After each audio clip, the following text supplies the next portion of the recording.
गीता में लिखा है कि अपने धर्म में रहकर मर जाना अच्छा है, पर दूसरों के धर्म को स्वीकार करना अच्छा नहीं। अपने धर्म का पालन कीजिए, अपने धर्म में रहिए, अपने धर्म को मत छोड़िए। स्त्री हो तो स्त्री का धर्म पालन कीजिए, पतिव्रता तुम्हारा धर्म है। पुरुष हो तो अपने धर्म का पालन कीजिए, माता पिता की सेवा करना तुम्हारा धर्म है।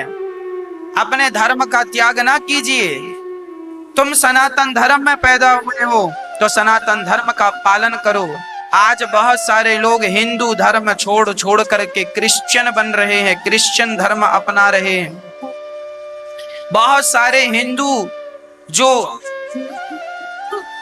जंगल में रहने वाले हमारे भील भाई लोग थे, बहुत सारे लोग जो क्रिश्चियनों के कहने से, क्रिश्चियन लोग ना बड़ा लालच देते हैं। हमारे भारत में बहुत तेजी से धर्मांतरण चल रहा है। हिंदुओं को, जो पिछड़े वर्ग के लोग हैं, जहां आदिवासी लोग हैं, भील लोग हैं, उनके पास क्रिश्चियन लोग जा जा करके, आपको पता है भारत में ऐसे कई गांव हैं जो गांव के गांव क्रिश्चियन हो गए। क्रिश्चियन लोग बड़ी तेजी से हिंदुओं को बदल रहे हैं, लालच दे दे करके। कैसे बेवकूफ बनाते हैं उन लोग, जरा मैं उनकी एक कहानी सुना दूं। हम एक बार कथा सुनाने गए थे, ऐसी जगह पर कथा सुनाने गए थे जहां पर क्रिश्चियनों का बड़ा बोलबाला था। उन लोगों ने वहां के भोले भाले हिंदू भाइयों को, आम भोले भाले लोगों को उन्होंने कैसे बदला, इनकी जरा ट्रिक बताता हूं। क्रिश्चियन लोग हिंदुओं के पास जाते हैं, जो पिछड़े वर्ग के लोग हैं उनके पास, कोल भीलों के पास जाते हैं, आदिवासी लोगों के पास जाते हैं, और वो लोग बड़े भोले भाले होते हैं, बड़े सरल, बड़े सीधे होते हैं। तो क्रिश्चियन लोग क्या करते हैं, उनके बच्चों को यदि बुखार आती है ना, हिंदुओं के किसी बच्चे को बुखार आ जाए, आदिवासी बच्चे को बुखार आ जाए, तो क्रिश्चियन लोग जाते हैं, एक हाथ में सिंपल गोली लेते हैं, मीठी वाली, जो हम लोग दुकान में मीठी गोली मिलती है ना चूसने की, एक वो गोली लेते हैं और एक पैरासीटामॉल लेते हैं, और वो कहते हैं देखो तुम्हारे भगवान का नाम बोलते हैं, बोले राम राम बोल के वो मीठी गोली बच्चे के मुंह में डाल देते हैं और बोलते हैं देखो बुखार उतरा। अब मीठी गोली खाने से कहाँ बुखार उतरता। फिर दूसरी वाली गोली पैरासीटामॉल, वो भोला आदमी है ना हिंदू, वो जानता नहीं कि पैरासीटामॉल गोली खाने से बुखार उतर जाता है। उसके सामने अपने उनका जो भी होता है उनका नाम लेते हैं, और उनका नाम लेकर वो क्रिश्चियन लोग अपने उनका नाम लेते हैं और गोली खिला देते हैं, 1 घंटे में बच्चे का बुखार उतर जाता। देखो तुम्हारे भगवान में कोई पावर नहीं है, हमारे भगवान में देखो पावर, तुम्हारे बच्चे की बुखार। ऐसे बेवकूफ बना बना के बहुत सारे लोग 1000-2000 का लालच दे दे करके बहुत सारे लोग हिंदुओं को क्रिश्चियन बना ले रहे हैं। आज यदि भारत की मैं गणना करके बताऊं तो लाखों हिंदू ऐसे हैं जो हिंदू से क्रिश्चियन बन चुके हैं, लाखों की संख्या है।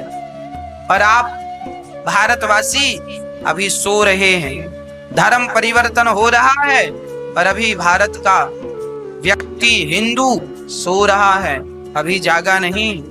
अभी सरकारें सो रही हैं, अभी जागी नहीं है। अरे सरकारों को चाहिए कि इस पर कठोर कानून बनाएं, जो धर्म परिवर्तन करें इन्हें सीधे फांसी की सजा होनी चाहिए। हाँ, भोले भाले जनता को बेवकूफ बना लेते हैं लोग। कितने क्रिश्चियन ऐसे हैं जो भारत में केवल यही करने के लिए बैठे हैं, हिंदुओं को परिवर्तित करना है। और याद रखना, यदि आप जागे नहीं तो एक दिन हिंदुओं की संख्या कम हो जाएगी। और याद रखना, जो कमजोर होता है ना वह मिट जाता है। ये आज से नहीं, अनादिकाल से यह बात सत्य है। अपने आप को कमजोर मत होने दीजिएगा। और अभी नहीं जागे तो फिर कभी नहीं जागोगे। इसीलिए हम सभी हिंदुओं का धर्म है कि आपके जो पिछड़े लोग हैं, आपके आसपास जो पिछड़ी आबादी के लोग हैं, आप लोग जरा संडे का समय निकाल कर उनके पास जाया करो, उन्हें गरीब तबके से पूछा करो तुम्हारा हाल चाल क्या है, तुम्हें क्या कमी है, जरा उन्हें भी आटे की जरूरत है तो आटा तुम ही दे दो। अब क्रिश्चियन लोग उन्हें आटा देते हैं, चावल देते हैं, दाल दे देते हैं, उनको लगता है ये तो हमारा पालन कर रहे हैं, वो धर्म परिवर्तन कर लेते हैं। अरे आप हिंदू लोग, हम लोग क्यों ना सपोर्ट करें? आप भी झुग्गी झोपड़ियों में जाया करो, आप भी जो आदिवासी आपके गांव हैं, जंगल में जो जंगली हमारे हिंदू लोग रहते हैं, उनके पास जाया करो, बैठा करो, उन्हें भगवान की चर्चा सुनाया करो, अपने धर्म का ज्ञान दिया करो। प्रचार यही तो, धर्म का प्रचार यही तो प्रचार है। और क्या प्रचार है? हमारे जितने भी बड़े बड़े संत आए, हमारे बड़े बड़े ऋषि मुनि आए, उन्होंने धर्म का प्रचार कैसे किया? भारत का पूरा भ्रमण किया और सबको अपने संस्कृति से जोड़ा। आपका भी फर्ज है कि आप भी, यदि भगवान ने थोड़ी संपन्नता दी है तो जरा जरूरतमंदों की मदद किया करो, गरीब आदमी की मदद किया करो। हम सभी हिंदू एक संगठित रहेंगे तब जाकर के हम अपने देश का काम कुछ कर सकते हैं, देश को बचा सकते हैं। यदि हम हिंदू इकट्ठे ना हुए होते, उस जमाने में हम भारतवासी इकट्ठे ना हुए होते तो क्या अंग्रेजों से हमें आजादी मिलती? अरे तुम इकट्ठे हो गए तब तो जाकर अंग्रेजों से जीत पाए, नहीं तो अंग्रेजों ने तो तुम्हें कई 100 सालों तक गुलाम बनाया। कोई एक दिन के लिए थोड़ी गुलाम बने थे तुम, कई 100 वर्षों तक तुम गुलामी करते रहे अंग्रेजों की, केवल इसलिए कि आपस में तुम्हें लड़ना था, तुम आपस में लड़ते रहे। उन लोग का नारा ही था फूट डालो और शासन करो। आपको हमें लड़ाया अंग्रेजों ने, हम लड़े और हमारी लड़ाई का सारा फायदा उन अंग्रेजों ने उठाया। हमारी लड़ाई का फायदा अंग्रेजों ने उठाया, मुगलों ने उठाया। और आज भी हिंदू आपस में लड़ रहा है, मैं ब्राह्मण हूँ, मैं क्षत्रिय हूँ, मैं वैश्य हूँ, मैं शूद्र हूँ। अरे तुम चारों भाई हो, तुम लड़ा ना करो। तुम चारों एक ही पिता की संतान हो, तुम सबके पिता नारायण हैं। भगवान नारायण के मुख से ब्राह्मण का जन्म हुआ, ब्राह्मणों से मुखमासीत बाहु राजन्यः। ब्राह्मण भगवान नारायण के मुख से प्रकट हुआ, भुजाओं से। क्षत्रिय प्रकट हुआ जंघा से, वैश्य प्रकट हुआ और भगवान के चरणों से शूद्र प्रकट हुआ। तो इस भाव से तुम चारों के पिता तो एक ही हुए ना, नारायण। हाँ या ना? तुम सबके पिता, हम सबके पिता एक नारायण ही है। इसीलिए हम सब नारायण की भक्ति करें और हम बड़े प्रेम से समाज में मिलजुल करके रहें, बड़े प्रेम से रहें, ऊंच नीच का भाव ना रखें, सबको गले लगाएं। मैं सबसे नफरत करूं तो क्या मैं सबसे नफरत करूं तब अच्छा हूं, या मैं सबसे प्रेम करूं तब अच्छा हूं? बताओ, सबसे नफरत करने वाला व्यक्ति अच्छा होता है या सबसे प्रेम करने वाला व्यक्ति अच्छा होता है? आप बताओ, बताओ। प्रेम करने वाला। इसीलिए सबसे प्रेम करना सीखो, सबकी सेवा करना सीखो। यहाँ गौरी गोपाल वृद्धाश्रम में माताएं रहती हैं। मैंने आज तक किसी माँ से ये नहीं पूछा कि माँ तुम्हारी जात क्या है। यहाँ सब माताएं रहती हैं। यहाँ ब्राह्मण माताएं भी हैं, क्षत्रिय माताएं भी हैं, वैश्य माताएं भी हैं और शूद्र माताएं भी हैं। चारों वर्णों की माताएं यहाँ रहती हैं और मैं सभी के चरण दबाता हूँ, सभी की सेवा करता हूँ, क्योंकि मुझे पता है कि माँ के अंदर भगवान है, सबके अंदर भगवान है। मैं माँ के भाव से, मैं ईश्वर के भाव से सेवा करता हूँ। हमें क्या करना कि तुम क्या कर रहे हो, हम अपने कर्तव्य का निर्वहन करें ना। हमें ऊंच नीच के चक्कर में नहीं पड़ना, हमें छुआछूत के चक्कर में नहीं पड़ना, पर यह है कि पवित्र भाव से अपने भगवान का चिंतन करना। व्यक्ति भगवान की भक्ति करके आप कितने भी अपवित्र हो, पर भगवान की भक्ति करके आप इतने पवित्र हो जाते हैं कि बड़े बड़े पंडित भी आपके पास आकर के आपको प्रणाम करते हैं। क्या रैदास भक्त भक्ति के कारण पवित्र नहीं हो गए? रैदास भक्त जात के मोची थे, जूता सिलते थे, पर भक्ति से वो इतने पवित्र हो गए कि हम सबके पूज्य हो गए। क्या मीराबाई छत्री थी? मीराबाई छत्री थी, पर भक्ति करके पवित्र हो गई। मेरी जिह्वा से मीरा का नाम निकलता है तो मेरी जिह्वा पावन हो जाती है। कबीरदास जी जुलाहे थे, पर भक्ति करके पवित्र हो गए कि नहीं? अरे और तो सब ठीक है, वो वैश्या कितनी ऐसी वैश्याएं हैं, गणिका ऐसी कितनी वैश्याएं हैं जो वैश्यावृत्ति से रोटी खाती थी, पर भगवान की भक्ति करके इतनी पवित्र हो गई कि उन वैश्याओं की कथा ग्रंथों में है। गणिका की कथा तो है, आशा ही परमम दुखम नैराश्यम परमम सुखम, ये बात उसी ने कही। उनकी बातों को मूल मंत्र माना जा रहा है। कब हम कितने भी अपवित्र हैं, हमारी जाति कैसी, क्या रसखान मुसलमान होकर भगवान कृष्ण की भक्ति करके क्या वो पवित्र नहीं हो गए? मेरी माँ भक्तों, जात पात अपनी जगह जैसी है, ठीक है, पर भक्ति करके व्यक्ति पवित्र हो सकता है, ये हम कहना चाह रहे हैं। और आप तो केवल भक्ति से अपने आप को जोड़ो, आपस में एक बन के रहो। हिंदू जो है वो 4 भागों में बटा हुआ है, ब्राह्मण क्षत्रिय वैश्य शूद्र, ये 4 व्यवस्थाएं हैं हमारी। हमें आपस में लड़ने के लिए 4 विभाग नहीं किए गए, हमें तो 4 काम दिए गए थे। ब्राह्मण का काम था तुम यज्ञ करो, यज्ञ कराओ, दान लो, दान दो, वेद पढ़ो, वेद पढ़ाओ, ये ब्राह्मण का कर्म है। ब्राह्मण का काम दिया था, एक ही पिता है हमारे नारायण, उन एक पिता ने हमें काम बांटा। ब्राह्मण को काम दिया, जाओ आप वेद पढ़ना और वेद पढ़ाना, यज्ञ करना, यज्ञ कराना, दान लेना और दान देना, जाओ। क्षत्रियों को भेजा, क्षत्रियों को कहा तुम एक काम करना, ब्राह्मण यज्ञ करेगा तो उसके यज्ञ में कोई बाधा ना करे, इसके लिए वो यज्ञ क्यों करेगा? ब्राह्मण यज्ञ इसलिए करता है। अभी आपको पता है जब कोरोना काल में सारे डॉक्टर परेशान हो गए, तब सबको ये कहना पड़ा कि आप सभी लोग अपने घर में थोड़ा थोड़ा हवन करें। हवन करने से, आपको साइंटिफिक बोल रहा हूं मैं, गाय का 1 तोला घी जलाने से, गाय का शुद्ध देसी घी 1 तोला जलाने से, 10 ग्राम घी जलाने से 1 टन ऑक्सीजन प्रकट होती है। कितनी? 1 टन। ये मैं नहीं कहता, आप गूगल में सर्च करके देख लो, साइंटिफिक है, बड़े बड़े वैज्ञानिक इस पर रिसर्च कर चुके हैं, ये मेरी अपनी बातें नहीं है, साइंटिफिक बातें हैं ये, आप रिसर्च करके देख लीजिए। गाय की घी को जलाने से 1 टन ऑक्सीजन पैदा होती है। इसीलिए हमारे ऋषि मुनियों ने कहा यज्ञ किया करो, ताकि प्रकृति को ऑक्सीजन मिलेगी, तो प्रकृति बढ़िया शुद्ध रहेगी, हवा शुद्ध रहेगी, ऑक्सीजन ज्यादा होगी तो प्रदूषण नहीं होगा। मतलब आप सब स्वस्थ रहें, इसके लिए हवन किया जाता है।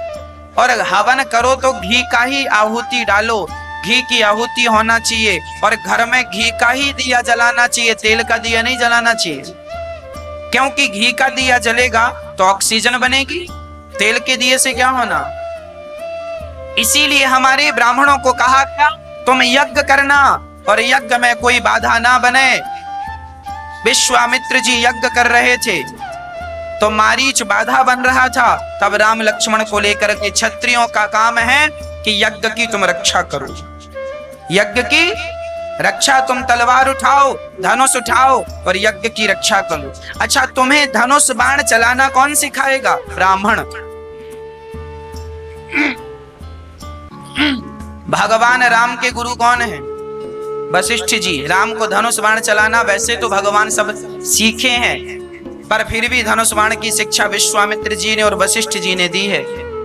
अर्जुन को धनुष बाण चलाना किसने सिखाया? अर्जुन क्षत्रिय थे, और क्षत्रिय को धनुष बाण चलाना किसने सिखाया?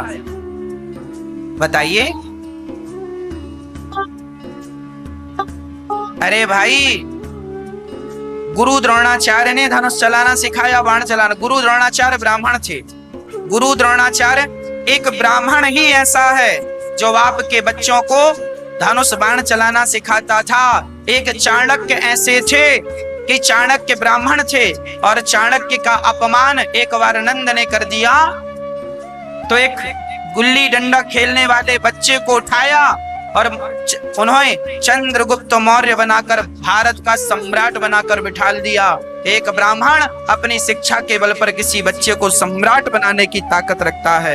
ये ब्राह्मण का कर्तव्य है कि वो बच्चों को पढ़ा लिखा कर इतना श्रेष्ठ बनाए कि वो सर्वशक्तिमान हो जाए। ब्राह्मण का काम है आपके बच्चों को पढ़ाना लिखाना, उन्हें संस्कार देना, यज्ञ करना, और यज्ञ की रक्षा क्षत्रिय तुम करो। देश की रक्षा क्षत्रिय तुम करो, पर तुम्हारे साथ ब्राह्मण भी खड़ा होगा, तुम्हारे साथ वैश्य भी खड़ा होगा, तुम्हारे साथ शूद्र भी खड़ा होगा। एक काम की पूर्ति के लिए चारों लोगों की जरूरत पड़ती है।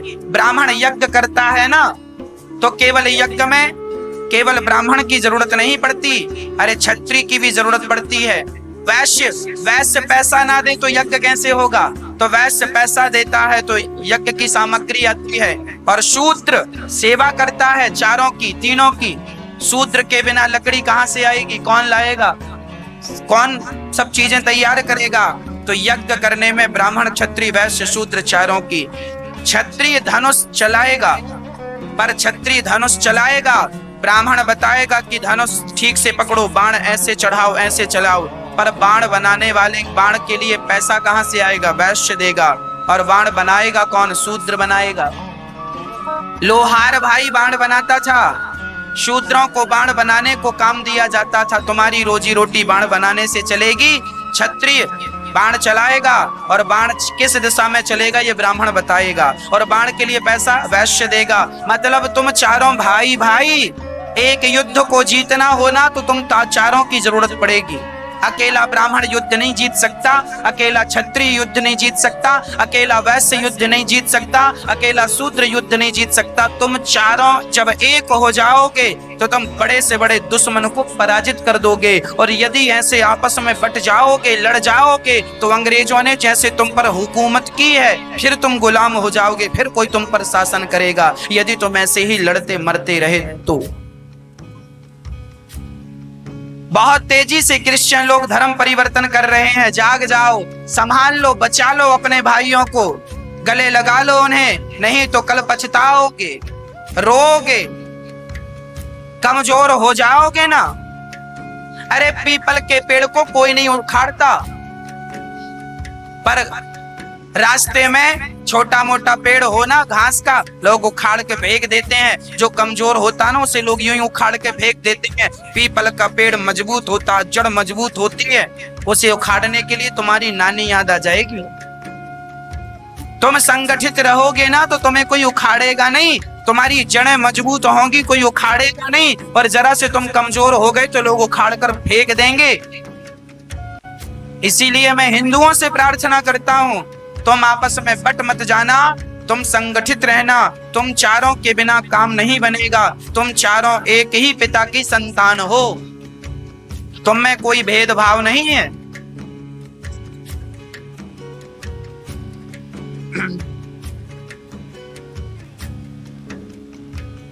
प्रिय भक्तों, भगवान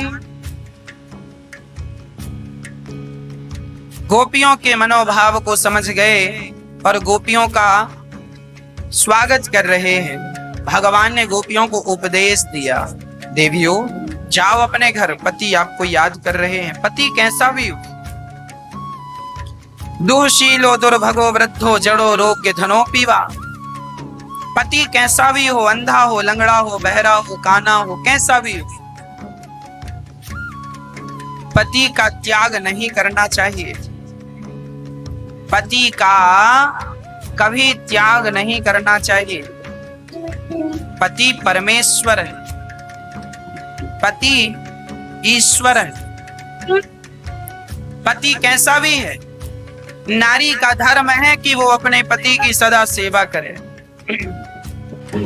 भगवान के बिना मंदिर सूना है, बिंदिया के बिना माथा सूना है स्त्री का, और पति के बिना पत्नी सूनी है।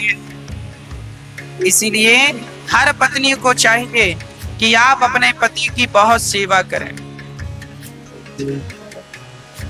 आज हमारे पास एक पत्नी आई, एक मैया जी आई, बोली गुरु जी हमारे पति तो सुनते नहीं हैं, हमारे पति सुनते नहीं, हमारी बात मानते नहीं हैं। हमने कहा मैया वो आपकी नहीं सुनते तो आप उनकी सुनने लग जाओ। आप अपने अनुसार अपने पति को चलाना चाहती हैं, जब पति आपके अनुसार ना चले तो आप पति के अनुसार चलने लग जाइए, समस्याएं खत्म हो जाएंगी। पति चाहता है कि पत्नी मेरे अनुसार चले और पत्नी चाहती है कि पति मेरे अनुसार चले। जब पति अपनी मर्जी चलाए, पत्नी अपनी मर्जी चलाए तो फिर झगड़ा होता है। इसीलिए कहता हूं अपनी मर्जी मिटा दो।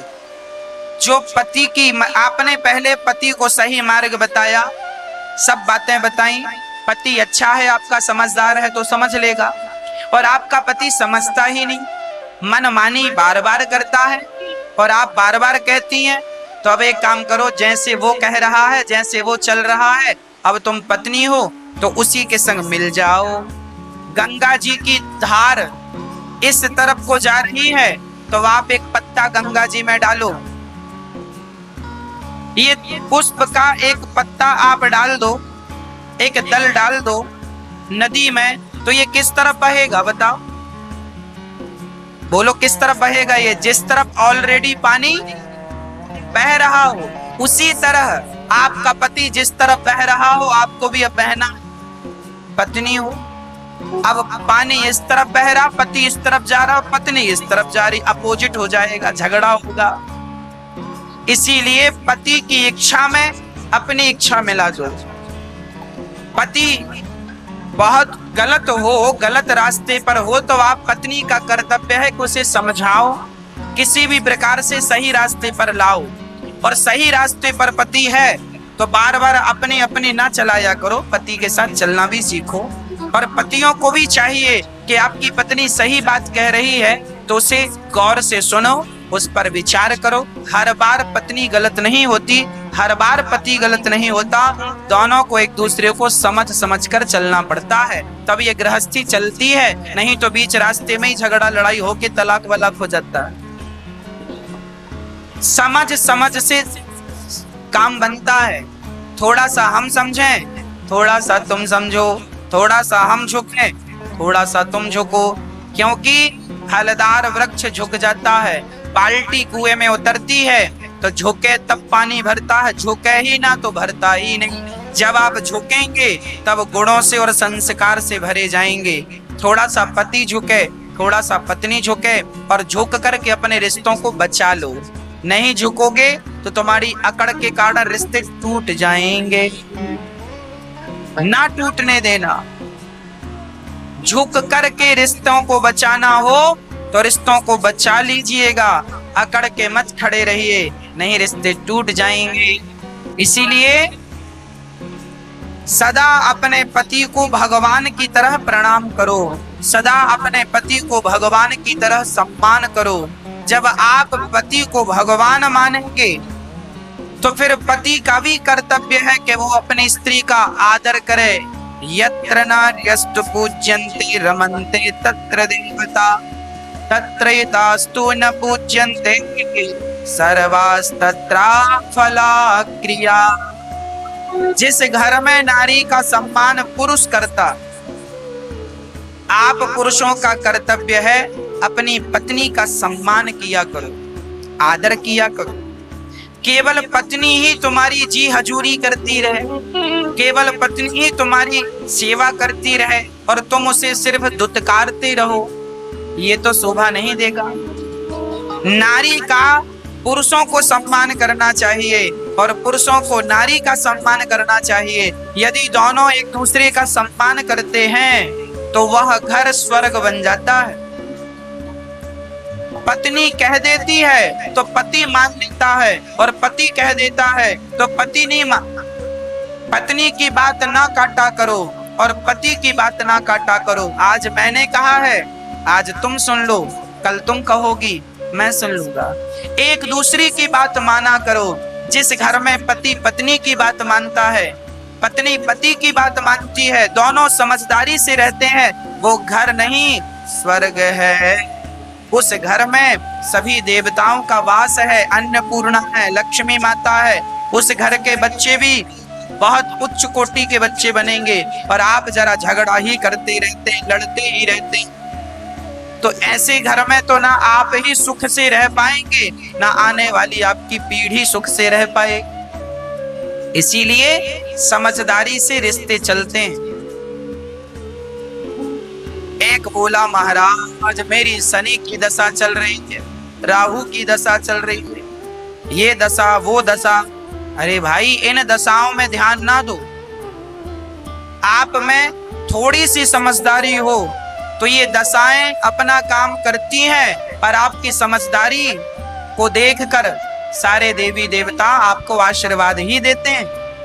आप मूर्खतापूर्ण व्यवहार करेंगे, याद रखना, बिगड़े को सब बिगाड़ते हैं और बने को सब बनाते हैं। बात समझ में आई? हिंदी में समझाता हूं। एक बार शंकर जी और माता पार्वती जा रहे थे। पार्वती जी ने कहा, हे भोलेनाथ, हम ये देखते हैं कि जो ज्यादा पापी है वह और पाप करता, जो ज्यादा पुण्यात्मा है वो और पुण्य करता। ऐसा क्यों?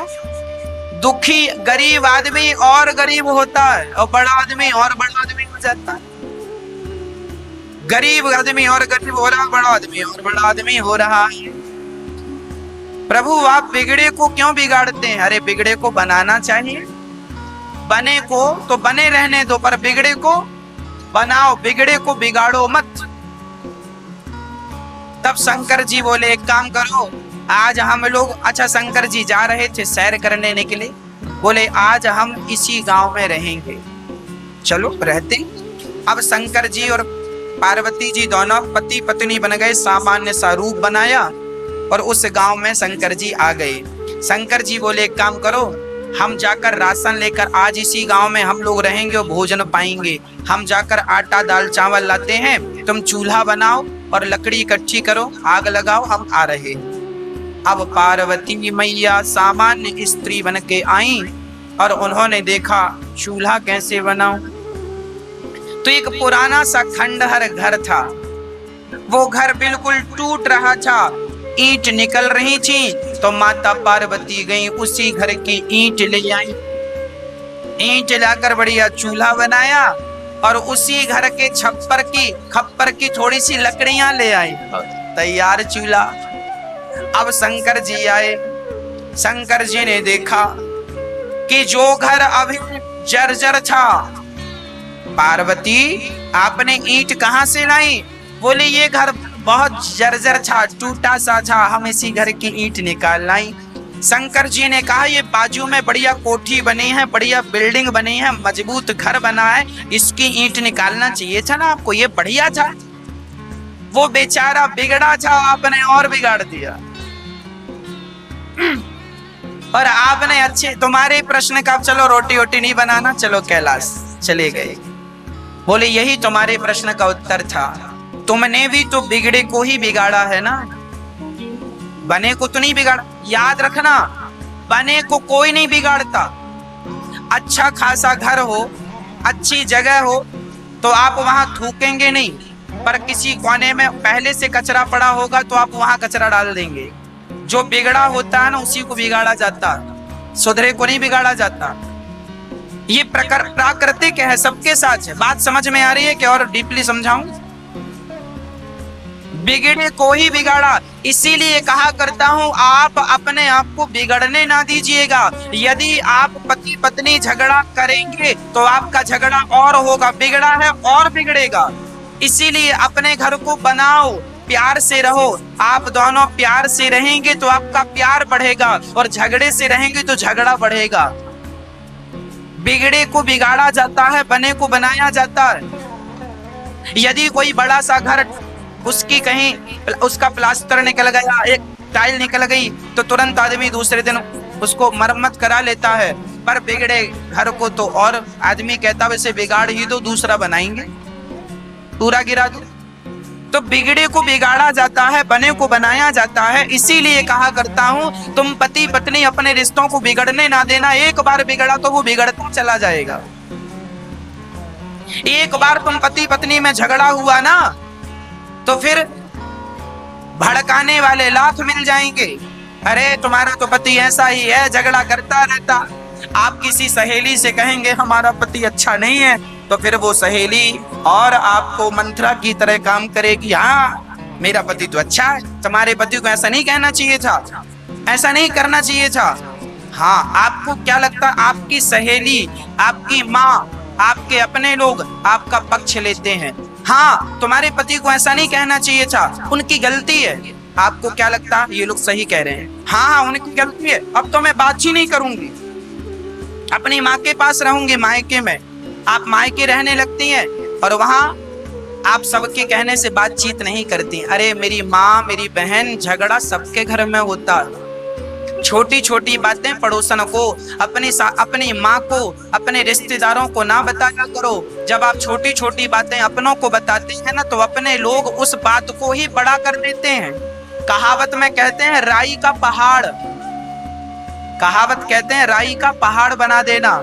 जब बातें आपके घर से निकलकर किसी और घर में जाती हैं, तो वही बात कुछ और हो जाती है, तीसरे घर में जाती है, वो बात कुछ और हो जाती है। इसीलिए हमारे संत कहते हैं, अपने अपने घर का दुख ना कहियो रोई, सुन इठले हैं लोग सब बांट न ले हैं कोई।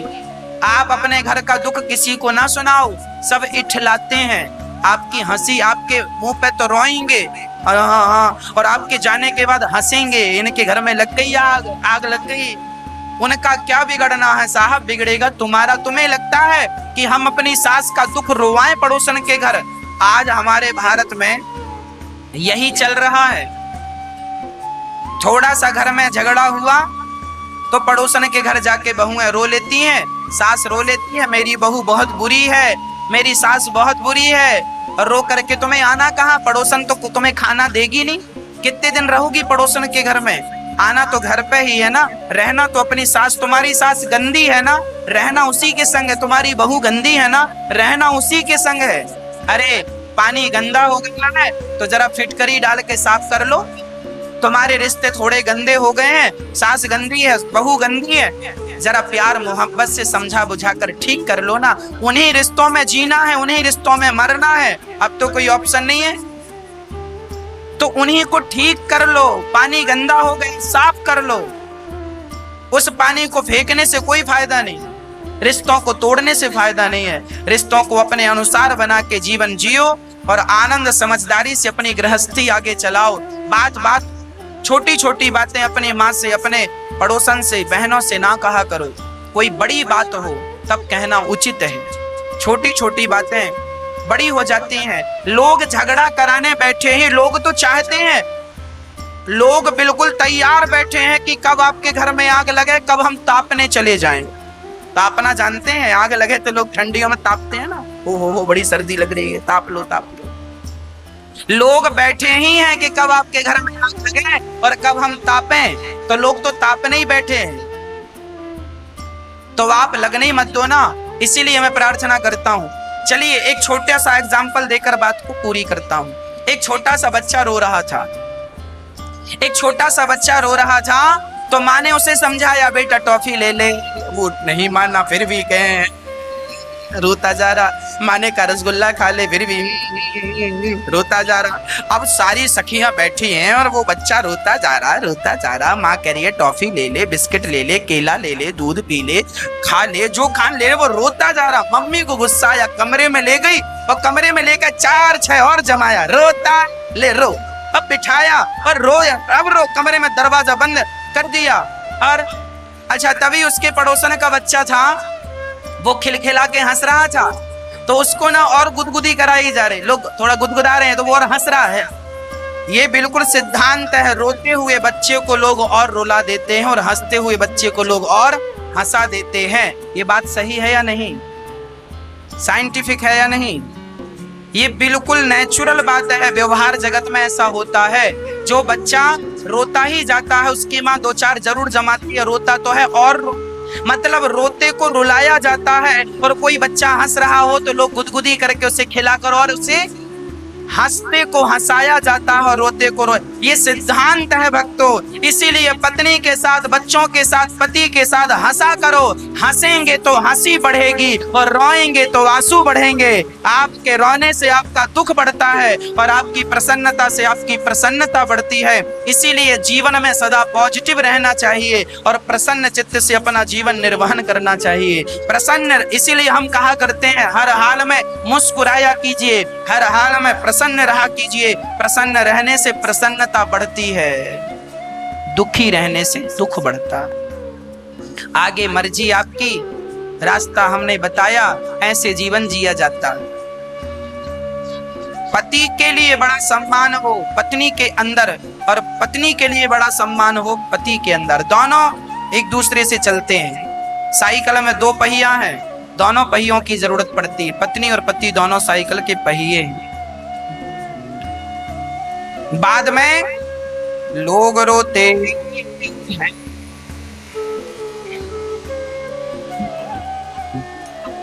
लोग रोते हैं ना जब अपने लोग चले जाते हैं छोड़कर। कोई मर जाए तो लोग रोने लगते हैं। इसीलिए रिश्तों की अहमियत। एक आदमी मेरे पास आए, बोले महाराज जी हमारी पत्नी छोड़कर चली गई भगवान के घर। हमने कहा क्यों? बोले उसने आत्महत्या कर ली, फांसी लगा ली। हमने कहा क्यों फांसी लगा ली? बोले महाराज जी मैं बहुत परेशान करता था। मैंने कहा अब मर गई ना, अब तुम्हें समझ में आ रहा है ना कि परेशान करता था। उसके जीते जी तुम्हें समझ में आ गया होता कि तुम उसे परेशान कर रहे हो, और एक बार सॉरी कह करके जरा उसकी होठों पे मुस्कान भर देते तो तुम्हारी मुस्कान के बल पर वो जिंदा रह जाती। अब मर गई। अब जब मर गई तो पता चल रहा है कि पत्नी की कितनी अहमियत थी जीवन में। जो वस्तु साथ में होती है ना उसकी कीमत जरा कम होती है। इसीलिए कहा करता हूँ रिश्तों को पहचानो, रिश्तों की कीमत, रिश्तों की कद्र किया करो। रिश्ते आज हैं कल नहीं रहेंगे। उनके लिए जब आज मैं हूँ कल नहीं रहूंगा तो मेरी केवल यादें रह जाएंगी, आपकी सिर्फ यादें रह जाएंगी। इसीलिए व्यक्ति की कद्र किया करो, सम्मान किया करो, माँ की सेवा किया करो, पिता का सम्मान किया करो। आज हैं पता नहीं कब तक हैं, वो कब तक हैं कब तक रहेंगे राम जाने। प्रेम भला कहाँ मिलेगा कि अपना सारा काम छोड़ छोड़ कर गोपियां श्री कृष्ण से मिलने दौड़ी। एक सखी अपने बच्चे को दूध पिला रही थी कि बांसुरी सुनाई पड़ी, तभी अपने बच्चे को छोड़कर और श्री कृष्ण से मिलने के लिए चल पड़ी। कौन होगी स्त्री आज की कि अपने बच्चे को दूध पीते बच्चे को छोड़कर जाए। एक सखी आंखों में काजल लगा रही थी कि बांसुरी सुनाई पड़ी, एक आंख में काजल लगा दूसरे में तो लगाया ही नहीं, दौड़ पड़ी कृष्ण से मिलने के लिए। एक सखी कपड़े पहन रही थी कि बांसी सुनाई पड़ी तो कहीं के कपड़े कहीं पहनकर और चल पड़ी कृष्ण से। मतलब जितनी गोपियां भगवान की ओर बढ़ी ना वो अपने आप को भूल गई। और आपको बता दूं भगवान की प्राप्ति तब तक नहीं होगी जब तक हम अपने आप को भूल नहीं जाते। जब तक मुझे मेरा पता था तब तक मुझे उसका पता नहीं था, और जिस दिन उसका पता चला तो मुझे मेरा पता ही नहीं। अभी आपको पता है कि आप कौन हैं, जब तक आपको आपका पता होगा तब तक कृष्ण का पता नहीं चलेगा, और कृष्ण का पता चल जाए तो फिर अपना ही पता नहीं रहता कि हम कौन हैं, हम क्या हैं, कहाँ हैं। एक बार कृष्ण का पता चल जाए तो हमारा क्या बताएं, प्रेम गली अति साकरी जामे दो न समाये। जब मैं था तब हरि नहीं, अब हरि है तो मैं ना आए। मैं ना आए मतलब मैं नहीं हूं। जब मैं था तो हरि नहीं थे, अब हरि है तो मेरा पता नहीं है। जब मैं था तब हरि नहीं, अब हरि है मैं ना आए। प्रेम गली अति साकरी जामे दो न समाये। ये प्रेम की गली इतनी सकरी है, दो लोग तो जा ही नहीं सकते। या तो आप जाएंगे या तो आपका अहंकार जाएगा, दो लोग नहीं। इसीलिए कहता हूं आप अपना अहंकार मिटाइए, अपने आप को शून्य कर दीजिए। गोस्वामी तुलसीदास जी लिख रहे हैं, राम नाम एक अंक है। राम कौन है? अंक। अंक एक बार शून्य ने बोला अंक से, अंक 1 2 3 4 ये सब अंक हैं। एक बार शून्य ने अंक से कहा, ए अंक तुमसे बड़े तो हम हैं। क्यों? क्योंकि एक के पीछे शून्य लगा दो तो संख्या 10 हो जाती है। शून्य हमेशा संख्या को 10 गुना बढ़ाता है। एक शून्य लगाएंगे तो 10, 2 शून्य लगाएंगे 100, 3 शून्य लगाएंगे 1000, 4 शून्य लगाएंगे 10,000, 5 शून्य लगाएंगे लाख। ऐसे ही तो होता ना। शून्य हमेशा संख्या को 10 गुना बढ़ाता है। सही है क्या? एक दिन शून्य बोला संख्या से, ए संख्या हम ना होए तो तुम इतनी तेजी से बढ़ ही नहीं सकती हो। हम तुम्हें 10 गुना बढ़ाते हैं, इसीलिए तुम हमें रोज सम्मान दिया करो, हम बड़े हैं। शून्य बोला संख्या हम तुमसे बड़े हैं, तो संख्या बोली भैया शून्य एक काम करो, तुम बड़े हो तो तुम बैठो, हम चली। अब आप एक काम करो, चेक में 5 शून्य भर के दे दो किसी को, संख्या ना भरो। अरे भैया शून्य तुम्हारी वैल्यू तब तक ही है जब तक तुम्हारे आगे संख्या है। तुम्हारे आगे से संख्या हटेगी तो तुम शून्य होना तुम्हारी कोई वैल्यू नहीं है। शून्य की वैल्यू तब होती है जब संख्या उसके आगे खड़ी होती है। संख्या निकल जाए तो शून्य का कोई अस्तित्व नहीं। उसी तरह हम और आप, हम सब शून्य हैं। हमारी संख्या तो हमारे कृष्ण है, हमारी संख्या तो हमारे राम है। यदि हमारे कृष्ण हमारे साथ में खड़े हैं तो हम शून्य हैं, हम 10 गुना बढ़ेंगे। यदि हमने भगवान के चरण पकड़े हैं, चरण मतलब अंक, राम अंक है, कृष्ण अंक है। यदि हमने कृष्ण को पकड़ा है तो हम 10 गुना बढ़ेंगे। आप 10 गुना तरक्की करेंगे, आपका परिवार 10 गुना तरक्की करेगा। और आप यदि अहंकार बस शून्य बोला कि देखो मैं तरक्की कर रहा हूं, और कहीं तुमने अंक को छोड़ दिया, भगवान को छोड़ दिया, तो दुर्गति हो जाएगी। रावण ने यदि सीता माता को ना चुराकर राम को चुराया होता तो सोचो कैसा होता। हाँ, रावण सीता मां को ना, अच्छा एक काम करता रावण दोनों को चुरा कर ले आता, राम को भी और सीता को भी। अब बेटा मैं जा रही हूं, पर तुम दोनों बहुएं बहन की तरह प्यार से रहना, आपस में झगड़ा मत करना। आज देवरानी जिठानी बहुत सारी तो बड़े प्रेम से रहती हैं। धन्य है वो देवरानी जिठानी जो एक घर में बड़े प्यार से बहन की तरह रहती हैं। पर दुर्भाग्य ये है कि आज बहुत सारी देवरानी जिठानी झगड़ा बहुत करती है, और इनका झगड़ा हो जाए तो फिर इनका झगड़ा लाख कोशिश के बाद भी इनकी सुलह नहीं होती। सुलह हो भी जाए तो अंदर एक गांठ बैठी ही रहती। रही मन धागा प्रेम का, मत तोड़ो चटकाए, टूटे से फिर ना जुड़े, जुड़े सुगा पड़ जाए। ये देवरानी जेठानी का झगड़ा। अच्छा, इन स्त्रियों की झगड़े में बेचारा पुरुष तो वैसे ही पिसता है जैसे गेहूं के साथ घुन पिस रहा हो। इसीलिए मैं हर स्त्री से, हर बहन से, हर माँ से प्रार्थना करूंगा, आप लोग चाहो तो कभी झगड़ा ना हो, प्यार से रह लो। जेठानी ने कुछ कह दिया, चलो कह दिया, आपने देवरानी ने कभी कुछ कह दिया, कह दिया, कोई बात नहीं, भूल जाओ। सब कह देते हैं, बातें सबसे हो जाती हैं। हम भी कई बार वह शब्द निकाल देते हैं जो नहीं निकालना चाहिए, गलती से निकल जाता है। हम बोलना कुछ चाहते हैं और निकल कुछ जाता है। होता है कई बार जेठानी के कहने का अर्थ कुछ और होता है और वो कह कुछ और देती है, और आप वही बात लेके बैठ जाते हैं कि उसने ऐसा कह दिया। हो सकता है उसने धोखे से कहा। देवरानी का उद्देश्य ये नहीं था जो तुमने समझ लिया। कई बार हम कहते कुछ हैं और समझने वाला समझ कुछ और लेता, इस बात पे झगड़े हो जाते हैं। इसीलिए छोटी छोटी बातें हैं। हमारे यहाँ कहावत कहते हैं, रात गई बात गई।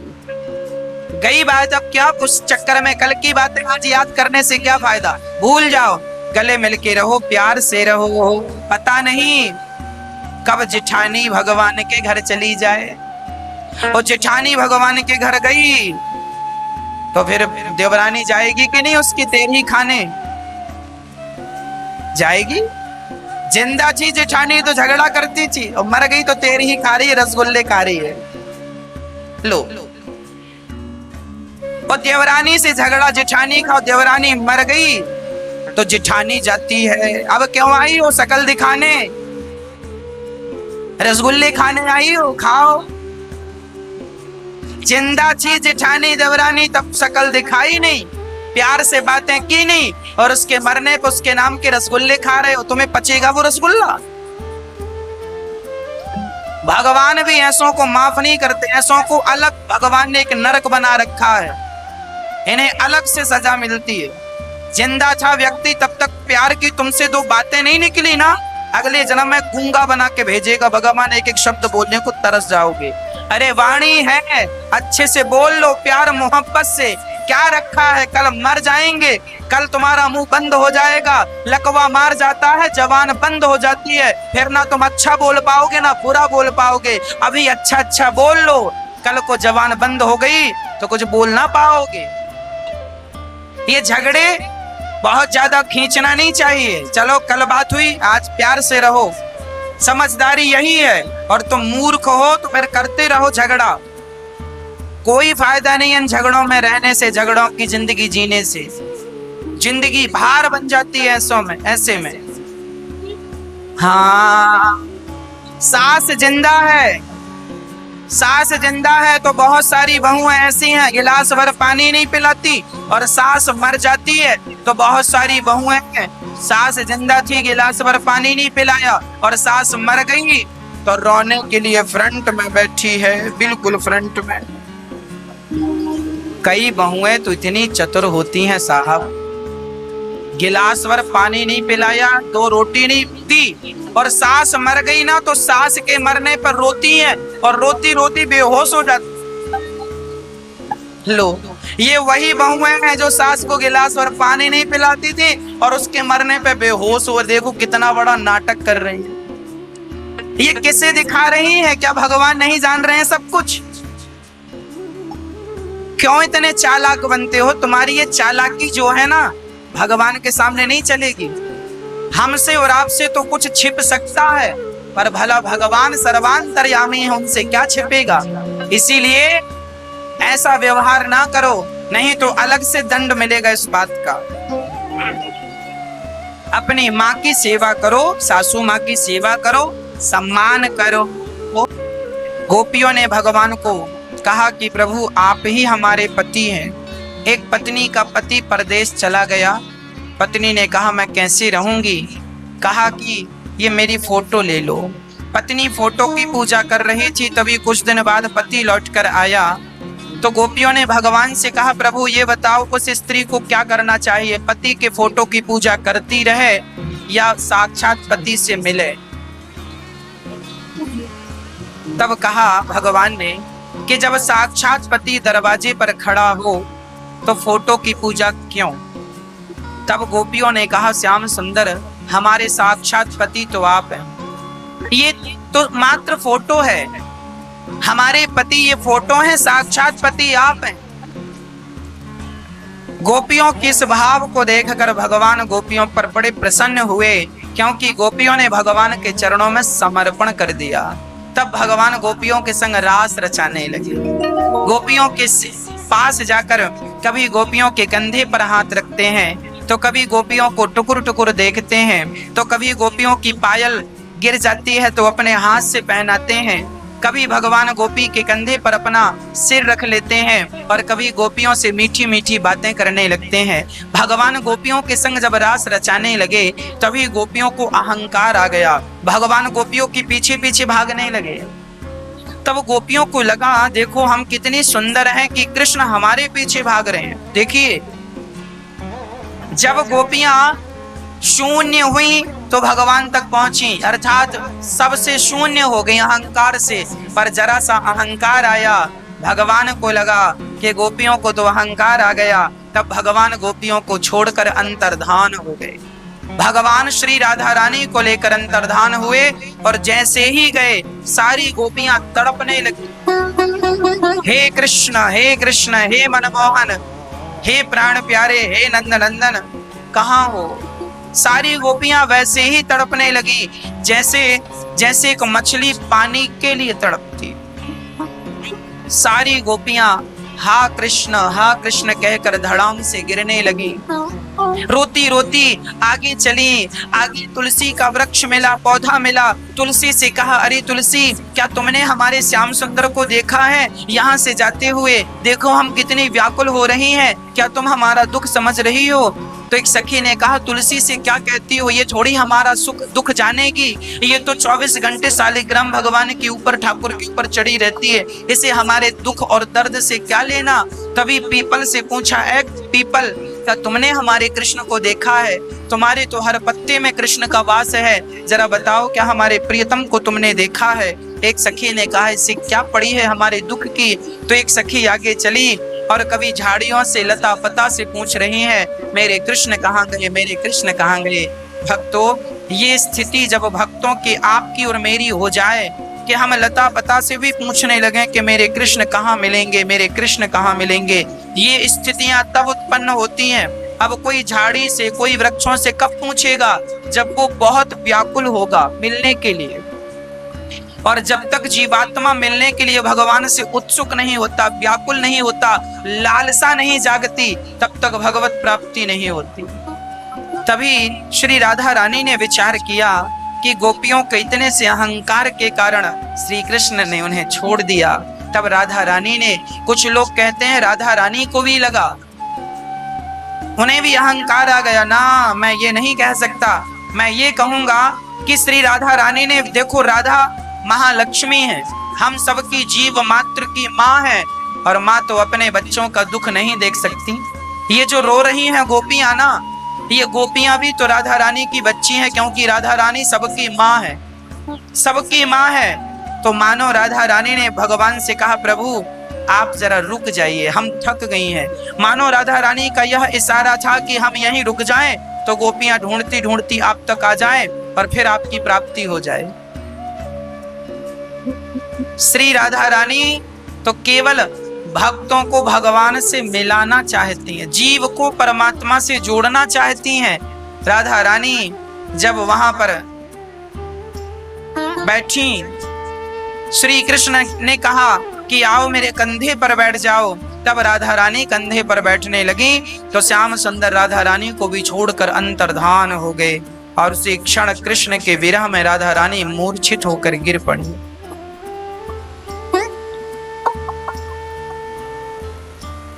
गोपियां जब ढूंढती ढूंढती जा रही हैं तो भगवान श्री कृष्ण के चरणों के निशान जरा गहरे से नजर आ रहे हैं।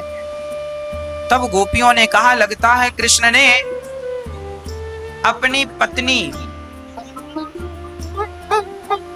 को अपने कंधे पर बिठा रखा। तब तो इतने वजन हो गया तो पांव गहरे हो गए। राधा रानी श्री कृष्ण की पत्नी हैं। ये बात भागवत जी में कहां लिखी है? 30वां अध्याय 10वां स्कंध 30वां अध्याय और 32वां श्लोक। इमान्य दिक्मग्नानि पदानि वह तो बधूम। यहां पर बधू शब्द का प्रयोग किया है श्री व्यास जी ने, श्री सुखदेव भगवान ने। किस शब्द का प्रयोग हुआ है? बधू। और बधू किसे कहा जाता है? वर की वधू होती है, मतलब पत्नी को वधू कहा जाता। ये आपकी वधू है, मतलब पत्नी है। वधू शब्द पत्नी के लिए ही उपयोग किया जाता और किसी के लिए नहीं। तो यहां पर है बधूम। वधू शब्द का यही उपयोग इसीलिए किया गया यहां पर, ताकि सुखदेव भगवान हम जैसे तुच्छ प्राणियों को यह समझा सकें कि राधा रानी कोई और नहीं। इस रास में भले राधा नाम नहीं आया, पर श्री राधा जो गोपियों की परम उदारता है, जो गोपियों में से प्रधान गोपी हैं, वो श्री राधा रानी है। और उन्हें वधू शब्द से संबोधित किया गया, अर्थात भगवान की पत्नी। भगवान श्री कृष्ण जब राधा रानी को छोड़कर गए तो गोपियां आईं और श्री राधा रानी के पास आकर उन्हें मूर्छित देख करके गोपियों का अपना दुख भूल गया और राधा रानी के दुख को देख देख करके वो दुखी होने लगी और रोने लगी।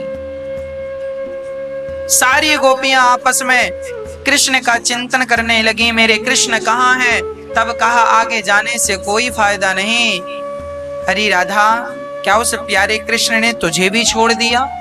अरे हम तो उसका वियोग सहन कर भी लेते, पर तुम्हारी हालत तो हमसे देखी नहीं जाती। एक क्षण का भी वियोग बर्दाश्त नहीं कर पाती श्री राधा रानी, एक क्षण का। गोपियां जब पलकें झपकती हैं ना, तो गोपियां अपने निमिष को डांटती हैं, आंखों की पलकों को, ऐ पलक, ये तुम क्यों झपकती हो? तुम्हारी झपकने के कारण कृष्ण के दर्शन में बाधा उत्पन्न हो जाती। तुम ना झपकती तो हम आपलक दृष्टि से कृष्ण को निहारते रहते। इतना प्रेम भला और कहां होगा? किसका प्रेम होगा? जरा ये तो बताओ भक्तों। श्री राधा रानी और संग में गोपियां सभी भगवान का चिंतन करने लगी। बोले, आगे जाने से कोई फायदा नहीं, यहां से ही कृष्ण को पुकारा जाए जहां से गए हैं। तब कृष्ण की लीलाएं करने लगी। एक सखी पूतना बन गई, एक सखी कृष्ण बन गई और पूतना उद्धार कर दिया। एक सखी ने गोवर्धन उठा लिया। सारी सखियां मतलब गोपियां कृष्ण का चिंतन करती करती वो अपने आप को कृष्ण मानने लगी। वही बात आ गई कि भगवान का चिंतन करते करते आप स्वयं भगवान हो गए तो भगवत प्राप्ति हो गई। चिंतन करते करते वह स्थिति आ जाए।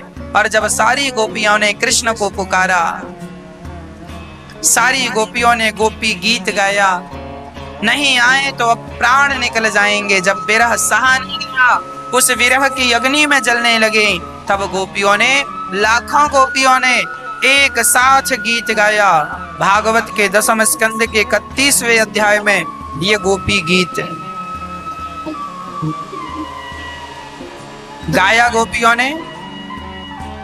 जब गोपियों के पास भगवान आए तो भगवान के आते ही गोपियों के अंदर चेतना आ गई, मानो प्राण निकलने की स्थिति थी। देखिए, जब तक भगवान को पाने की प्रबल उत्कंठा ना होगी तब तक भगवान नहीं मिलेंगे। आज लोगों को भगवान क्यों नहीं मिल रहे हैं? क्योंकि आज का व्यक्ति भगवान के लिए तड़प नहीं रहा है, रो नहीं रहा है। आज का व्यक्ति पैसे के लिए रो रहा है, परिवार के लिए रो रहा है। जो भगवान के लिए रोता है उन्हें भगवान मिलते हैं। सारी गोपियां भगवान को पाकर गदगद हो गईं। भगवान से कहती हैं, आप कौन से प्रेमी हो, हमें तो छोड़कर ही चले गए। तब भगवान ने कहा, विरह के बाद मिलन का आनंद वियोग के बाद ही संयोग का आनंद बढ़ता है। इसीलिए हम गए। अब भगवान गोपियों के संग सुंदर सा महारास रचाने लगे, गोपियों के संग नृत्य करने लगे। जितनी गोपियां वहां कामदेव आए, पर कामदेव तो देखते रह गए। कामदेव को पराजित करने की लीला है ये। भगवान गोपियों के संग रास रचा रहे हैं। जितनी सखियां हैं उतने कृष्ण हो गए। तो किसी गोले में 4 गोपियां हैं तो एक कृष्ण है, तो कहीं 6 गोपियों का गोला है तो एक कृष्ण है। इस प्रकार ठाकुर जी ने दिव्य महारास रचाया।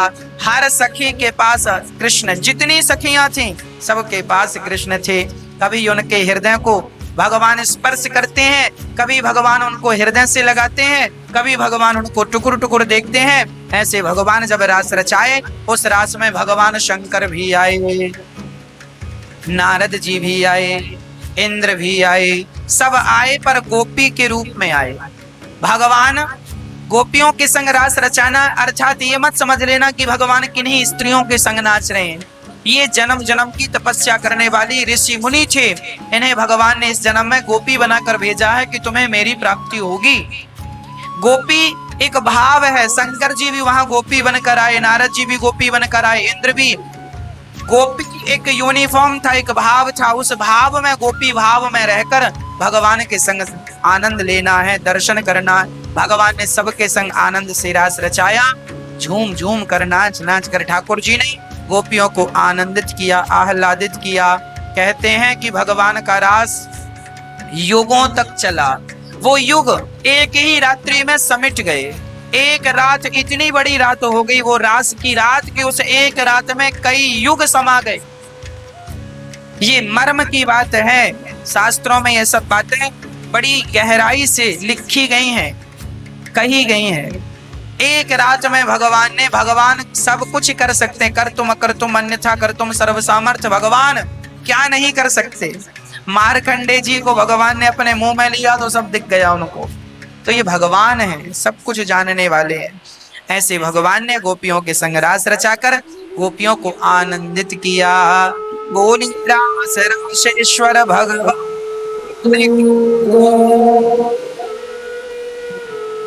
अब भगवान की दिव्य पावन चर्चा हम करें, उसके पूर्व जैसा कि आप सभी को विदित है,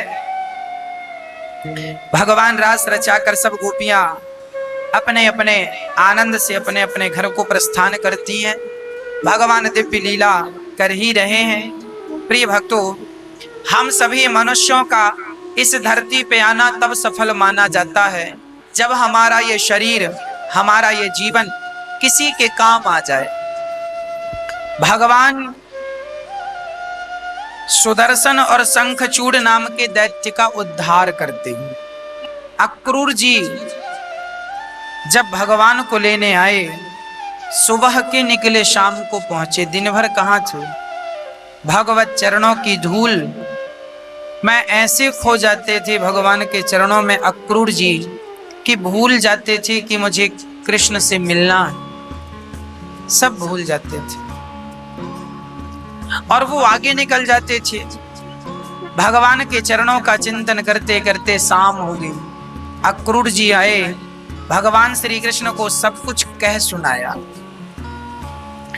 भगवान ने कहा, हमारी माँ को मत बताना कि आप हमें इसीलिए ले जा रहे हैं कि कंस मारेगा। अक्रूर जी ने कुछ कहा नहीं। भगवान ने कहा, माँ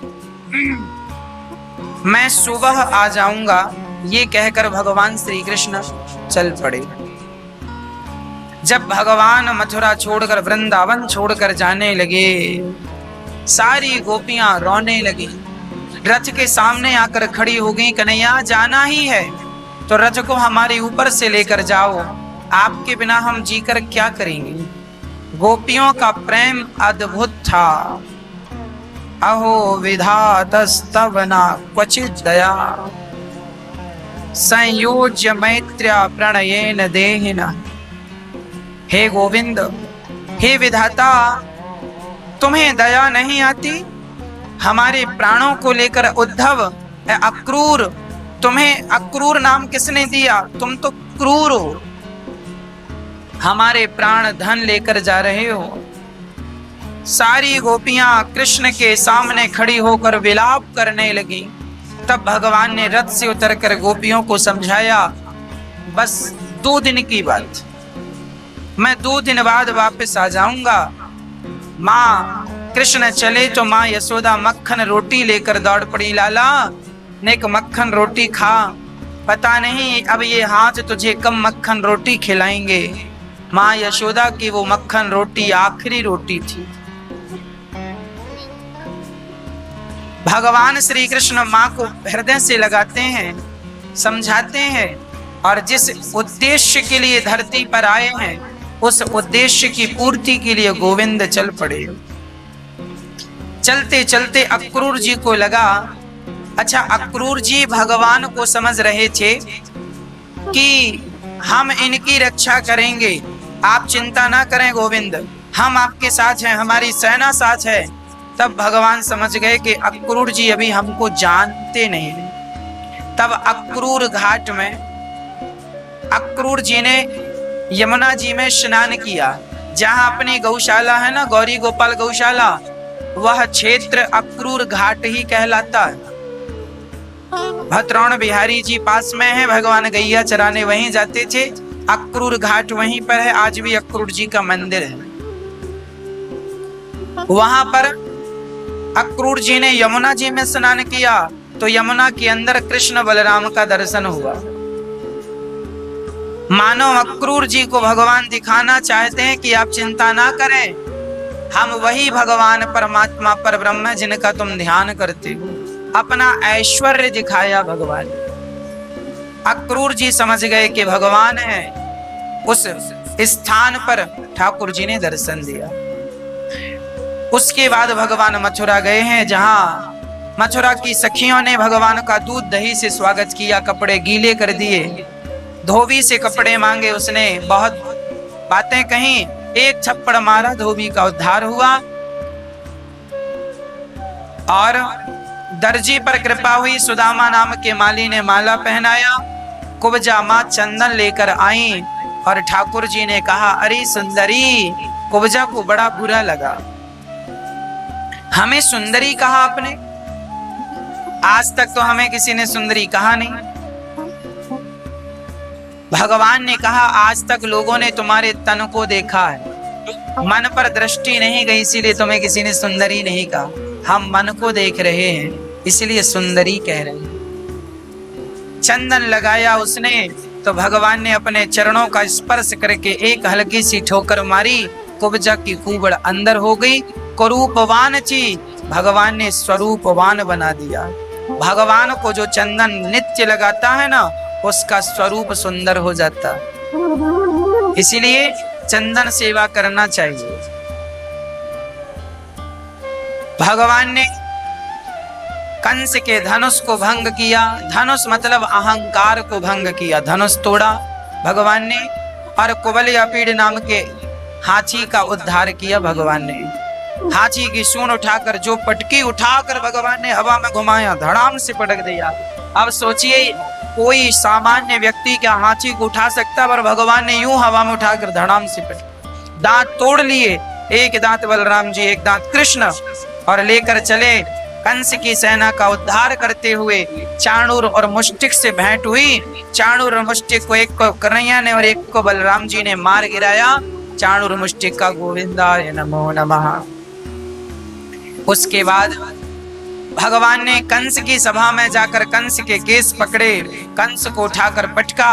कंस बोला, कन्हैया छोड़ दो। भगवान ने कहा, भर पाप घट पापी के अत्याचार से, और तुझ जैसे पापी का उद्धार होगा मेरे कृष्ण अवतार से। भगवान ने उठाकर कहा, तूने मेरी माँ पर, पिता पर, प्रजा पर बहुत अत्याचार किया है, क्षम्य योग्य नहीं है, तेरे अपराध क्षमा के योग्य नहीं। उठाकर पटक दिया, और जो भगवान कूदे, कंस का गोविंदाय नमो नमः, कंस का उद्धार हो गया। कंस के भाइयों को मारा। कंस की पत्नी आकर रोने लगी। अस्थि प्राप्ति उन्हें समझाया गया। भगवान कृष्ण ने कंस के पिता उग्रसेन को निकालकर राज तिलक किया। जेल में बंद किया था अपने पिता को कंस। भगवान ने उनके पिता को मुक्त किया और मथुरा का राजा उग्रसेन को बनाया। अपनी माता देवकी और वसुदेव पिता से भगवान मिलते हैं। हाथ की हथकड़ियां काटी गई, पांव की बेड़ियां काटी गई।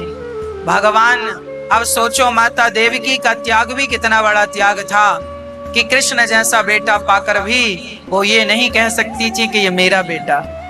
भगवान पढ़ने के लिए गुरु जी ने मंत्र दिया, गुरु मंत्र गर्गाचार्य जी ने, और पढ़ने के लिए भगवान उज्जैन गए।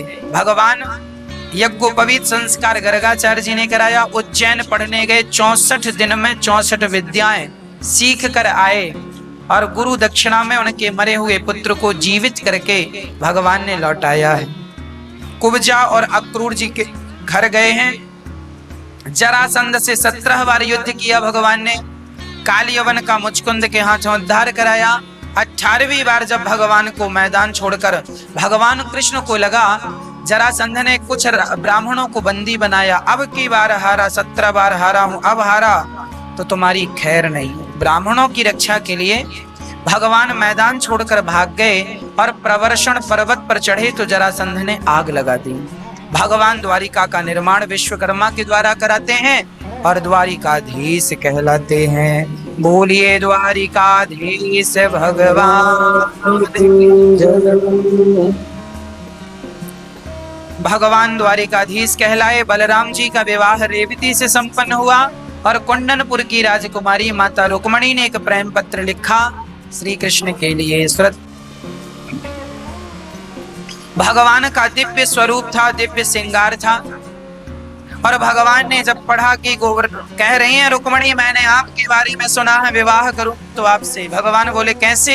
बोले हम पूजन करने आएंगी, कात्यायनी माँ का अपहरण कर लेना। रुक्मणी जी सखियों के साथ पूजा कर रही हैं अपने इष्ट देवी कुल देवी कात्यायनी माँ की, और वहां पर भगवान दारुक को तैयार करते हैं। वायु के वेग से रथ चला और रुक्मणी जी पूजा कर रही हैं।